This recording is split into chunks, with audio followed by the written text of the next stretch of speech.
we cannot argue here nationally, but we want to sort our issues nationally. Let us think globally, but let us sort our issues locally. So I just gave a mechanism that the problem that we have as a country is that we have a leadership which is not visionary.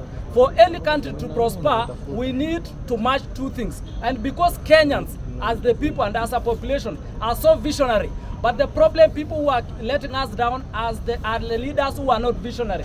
We need to match the energy that we have as Kenyans. We need to ensure that we have a visionary population and ensure up there the leadership is very visionary so that we can prosper, so that we can stop complaining about the problems that we have.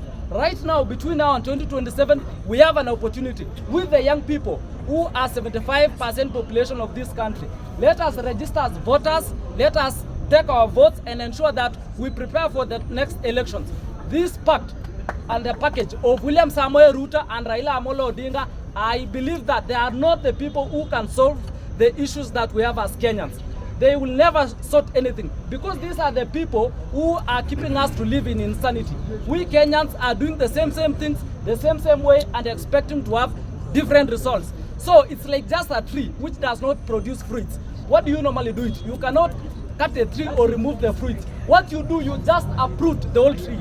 So I believe, guys, we have an opportunity in the next elections to uproot the whole tree and have fresh blood in leadership of this country. And for me, I'm rooting for Babu Owino as the President of the Republic of Kenya, Ndindi Nyoro as the Deputy President of Kenya. So with that formation, I am sure that we are going to change the politics of this country and our economy will prosper eternally. Thank you. Thank you very much.